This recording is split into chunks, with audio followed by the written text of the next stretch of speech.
Aliansi Mahasiswa Pemuda Panipahan Darat Selasa siang, sekitar pukul 14.30 waktu Indonesia bagian Barat, menyambangi kantor penghulu Panipahan Darat Kecamatan Pasir Limau Kapas, Kabupaten Rokan Hilir Riau, untuk melakukan audiensi bersama Datuk Penghulu Panipahan Darat Sopiar, yang didampingi Ketua BPKEP Panipahan Darat Sahanip beserta anggota.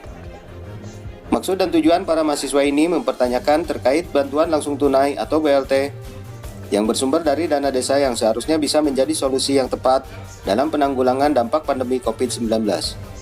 Aliansi Mahasiswa Pemuda Panipahan merasa kecewa terhadap kebijakan pemerintah Panipahan Darat yang diduga telah melakukan kekeliruan mengenai keputusan musyawarah desa yang dilaksanakan pada Sabtu 18 April 2020 yang telah menyepakati dana desa Panipahan Darat yang berjumlah 3,2 miliar rupiah. Hanya 17% dari dana desa tersebut akan dialokasikan untuk penanggulangan COVID-19. Yang menurut mahasiswa maupun masyarakat Panipahan Darat, keputusan tersebut diduga tidak sesuai dan sangat jauh persentasenya dengan aturan yang ditetapkan Kementerian Desa tahun 2020. Nah, jadi untuk hasil audiensi, ya, di mana yang menyebar di masyarakat adalah 1 RT 4 KK. Nah, jadi pertanyaannya kenapa 1 RT 4 KK? Nah, setelah kita audiensi hari ini, ya, jadi perhitungannya itu berdasarkan jumlah dari penduduk yang miskin.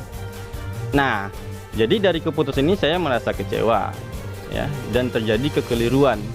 Nah, di mana saya katakan kekeliruan? Karena patokan kepengurusan Panipahan Darat adalah yang menerima itu adalah 14 kriteria, di mana kriteria ini yang selama ini kita ketahui adalah kriteria ini masyarakat miskin. Nah, jadi sebenarnya adalah bukan masyarakat miskin, tapi fakir miskin. Karena keputusan akhir itu setelah kita kita harapan kita itu adalah 35% atau maksimal. Ternyata tidak bisa.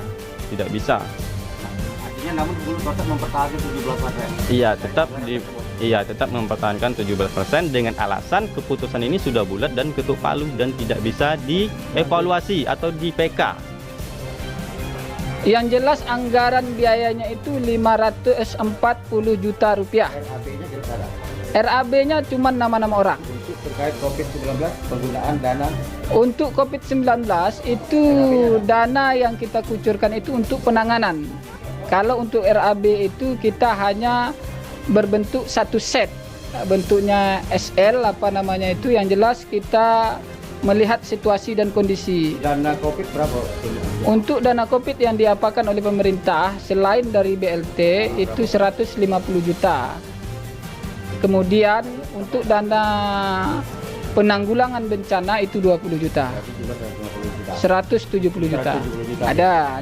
Yang jelas ada di RAB, cuman untuk penanggulangan yang 150 juta itu tidak kita cairkan semua.